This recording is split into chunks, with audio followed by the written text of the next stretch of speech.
Tadi saya sampaikan sama Habib Rizik, ini diskusinya berat betul, ujar Anies. 1, 2, woi dunia kaget, dunia terkejut. Kok bisa 7,8 juta orang berkumpul? Marah loh ini, kan lagi marah loh. Kok senyum gitu? Saya damai gitu, nggak ninggalin kekerasan, nggak ninggalin sampah, nggak ada rumah terbakar. Bapak ibu sekalian, cari tempat lain di seluruh dunia. Jika ada kejadian seperti ini, yang baru ras saja. Di Amerika saja ras itu berujung pada kekerasan. Di Eropa ras berujung pada kekerasan. Di Pakistan berujung pada kekerasan. Di Indonesia berujung pada apa? Zikir bersama 7,8 juta orang. Dan lalu tidak meninggalkan bekas. Persis semuanya. Tapi sekalian, dunia sedang terkaget-kaget. Mari kita bikin kaget dunia lebih sering dari Indonesia.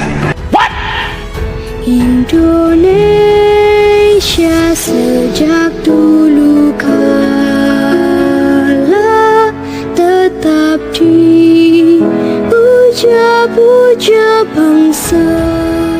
Yang satu adalah maha guru ilmu politik. Dua-duanya raksasa di dalam kajian ilmu politik, menulis tentang lobby Yahudi di Amerika. Jumlah papernya itu 82 halaman. 84 halaman. 42 halaman itu catatan kaki.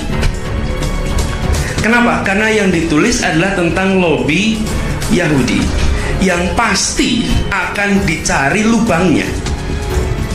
Dan apa yang terjadi? Paper itu, saya waktu itu begitu keluar papernya, saya minta untuk diterjemahkan. Dia bilang jangan terjemahkan, nanti Anda terjemahkan kalau sudah jadi buku saja. Karena begitu baru keluar seminggu, saya minta untuk terjemahkan 42 halaman. Tahu Pak, apa yang terjadi sesudah paper ini keluar? Dua-duanya diberhentikan karena nggak bisa dibantah papernya. Jadi akhirnya jabatannya saja yang dicopot Pak, karena papernya tidak diberhentikan. Dan akhirnya buku itu menjadi salah satu buku yang luas. Bapak bisa baca buku itu. Itu ditulis oleh dua orang raksasa yang di sana tidak terbendung. Jadi ini kalau ada yang membantah harus mikir 2-3 kali Pak ini sebelum bisa membantah apa yang ditulis ini. Bapak sekalian, saya ingin meneruskan sedikit aja sebelum menjawab pertanyaan tadi. Boleh ya Habib?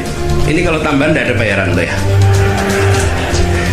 Ustaz Khotob tadi ada tagihan itu nanti. Saya ada tagihan di kemudian hari, kan repot ini. Jadi begini, saya menarik sekali apa yang disampaikan tadi. Dan Pak Hidayat tadi menyampaikan juga soal bahwa bentangan transnasionalis sebenarnya umat Islam sudah mulai. Dan rasanya memang kita harus mengambil alih diskurs ini, terutama tentang jalur sutra. Betul, papernya juga berat Pak. Tadi Pak saya sempat lihat panjang papernya ini. Panjangnya 12 halaman, panjang papernya. Saya sampaikan sama Habib Rizik, saya bilang, Habib, ini diskusinya berat betul Habib. Berat betul, papernya juga berat Pak tadi Pak.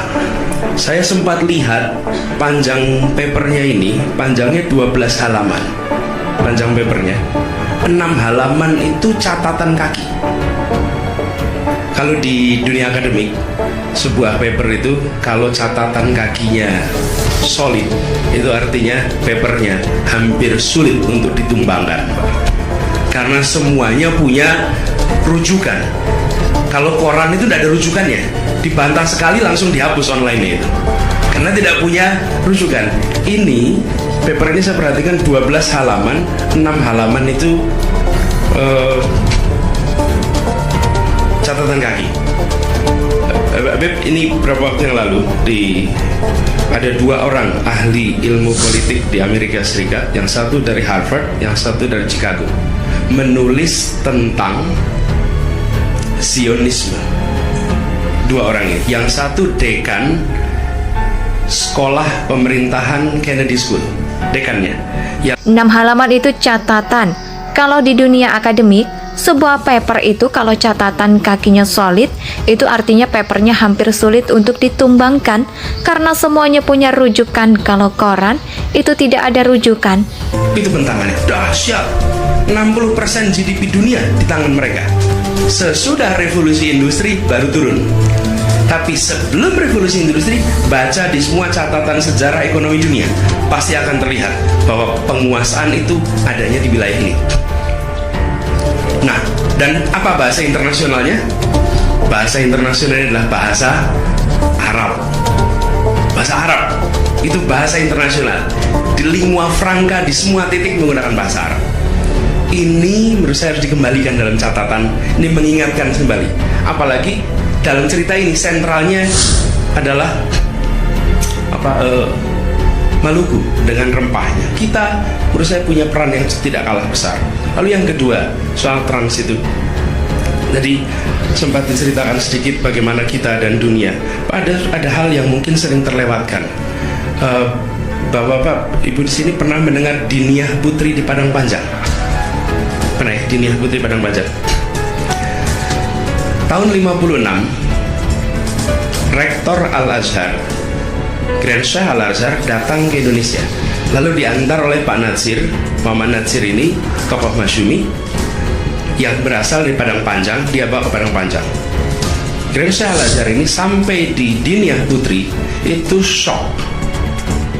Ya dibantah, sekali langsung dihapus. Online itu karena tidak punya rujukan di bempernya. Saya perhatikan 12 halaman, 6 halaman itu catatan kaki. Jalur sutra itu pertanyaan dasarnya, apa sih yang dijual di jalur sutra itu? Apa barang yang dibawa di jalur sutra itu? Yang dibawa adalah rempah-rempah. Dibawanya dari mana? Dari Maluku. Ketika kemudian jalur sutra itu ditutup, yang pegang adalah pedagang Islam. Dari mana? Dari, kalau kita nyebutnya Barat Tengah sampai ke Maluku. Karena itu istilah kan yang sekarang digunakan, kami kemarin mencoba menggunakan istilahnya jalur rempah. Dan jalur rempah hampir seluruh pedagangnya adalah pedagang Muslim. Ya, semuanya dari bentangannya, dari Maluku di bawah Jazirah Arab di Oman sampai ke ujung di dekat Mesir, ditutup di situ sama Utsman sehingga tidak bisa langsung naik ke atas. Ini bentangannya dan menguasai perekonomian dunia. Sampai dengan abad 16, 60% GDP dunia itu adanya di Asia. Dan di mana? Di jalur rempah. Dan siapa yang menguasai? Yang menguasai adalah para saudagar-saudagar Muslim. Ini lewat. Jadi Pak, saya waktu itu Menteri Pendidikan, datang seorang Mayor Jenderal Purnawirawan mau mengadakan pameran jalur sutra. Lalu saya katakan, Pak Jenderal, ini saya ngomong terus terang ya Pak ya, saya tidak bersedia hadir, saya tidak bersedia membuka, dan saya usul pada Bapak jangan menyelenggarakan acara ini. Kenapa? Karena ini adalah soal cepat-cepatan klaim, kita kalah cepat. Bahwa rempah itu dibawanya dulu memang jalur sutra, tapi kemudian menggunakan jalur laut, jauh lebih murah, jauh lebih efisien, dan di sanalah yang namanya trans multinasional Muslim itu terjadi. Bentangannya kira-kira dari Maroko sampai Maluku. Ini beberapa waktu yang lalu ada 2 orang ahli ilmu politik di Amerika Serikat, yang satu dari Harvard, yang satu dari Chicago, menulis tentang Zionisme. 2 orang ini, yang satu sekolah pemerintahan Kennedy School, dekannya. Muridnya lebih terkenal, muridnya Rahmal Yunusiah, namanya Rasuna Said. Itu nama muridnya. Kenapa Rahmal Yunusiah tidak muncul politik? Karena seluruh wilayah itu terlibat PRRI, termasuk guru-gurunya. Dan guru-gurunya dua pilihan, masuk penjara atau dibuang ngajar di gunung. Dan ada yang memilih dibuang ngajar di gunung. Anaknya namanya Fasli Jalal, Pak. Itu guru di situ. Itu semuanya dikasih pilihan begitu, masuk penjara atau muncul. Akibatnya peran Rahmal Yunusiah ini dihilangkan. Apa yang mau saya sampaikan? Tempat ini, Indonesia ini sebenarnya adalah sumber untuk inspirasi umat Islam dunia. Dan lalu sumber yang terbaru adalah 2 Desember 2016. Yang satu adalah Mahaguru Ilmu Politik, dua-duanya raksasa di dalam kajian ilmu politik, menulis tentang lobby Yahudi di Amerika. Jumlah papernya itu 42 halaman, 82 halaman, ujar Anies Baswedan. Kaget melihat satu sekolah semuanya perempuan, gurunya semuanya perempuan, semuanya menguasai Quran, hadis, dan berbahasa Arab dengan lancar. Mereka heran, kenapa? Di Al-Azhar tidak ada perempuan. Di Al-Azhar tidak ada perempuan. Kita bicara tahun 56. Apa yang terjadi? Pimpinan di situ namanya Rahmah Al-Yunusiyah. Lalu Grand Syekh Al-Azhar ini bilang, saya mengundang kepada Rahmah Al-Yunusiyah untuk datang ke Al-Azhar. Tahun berikutnya dia berangkat ke Al-Azhar. Dan apa yang terjadi? Membuka program perempuan, pendidikan perempuan pertama kali di Al-Azhar. Setelah lebih dari 900 tahun di Al-Azhar tidak ada pendidikan untuk kaum perempuan. Yang membuka siapa? Yang membuka seorang Ahlus Sunnah wal Jamaah berasal dari Indonesia. Jadi Bapak sekalian, ini satu peluang untuk kita kembalikan. Dan saya pribadi, nah ini saya meneruskan apa yang disampaikan. Saya pribadi, apa yang disampaikan oleh Ustadz Khotot tadi menarik sekali. Seringkali problem sering muncul, kenapa? Kalah cepat dalam melakukan klaim. Kalah cepat melakukan klaim. Terus kalian, kalau duta besar bicara, duta besar Jepang bicara, dia pasti menyebut duta besar, alhamdulillah kita memiliki alumni, sebut nama salah satunya Anies Baswedan. Oh, dia diklaim. Sama seperti kami dapat tamu namanya Dr. Hidayat Nur Wahid, pasang fotonya, lagi apa? Diklaim. Karena itu umat Islam Indonesia sering-seringlah cepat-cepat mengklaim. Kalau ada umat Islam Indonesia muda baru pulang sekolah, cepat-cepat diklaim.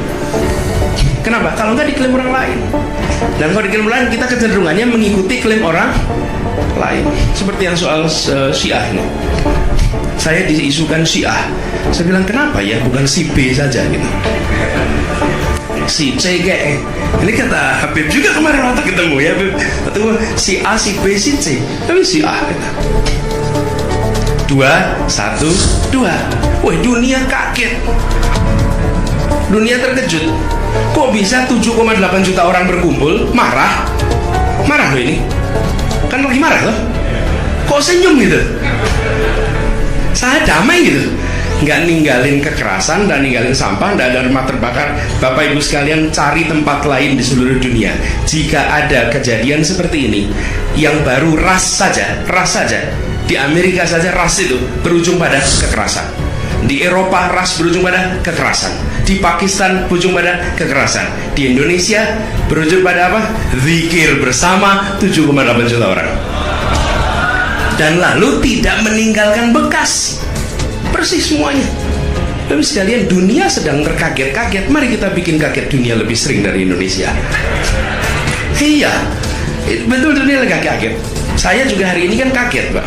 FPI perasaan ini gambarannya FPI kan lain, Pak. Sampai sini belajarnya berat betul nanti. Lah yang pada ngeritik FPI ngomongnya nggak seberat ini, Pak. Gitu. Di sini berat betul belajarnya. Saya terus terang tidak tahu rujuknya di mana. Karena kalau ditanya latar belakang kegiatan, belas tidak ada nyambungnya. Nggak tahu. Kalau dituduh liberal, saya masih bisa jelaskan nyambungnya di mana. Kalau Syiah itu betul-betul saya tidak tahu di mana bisa Syiah, kecuali lagi-lagi kunjungan duta besar Iran.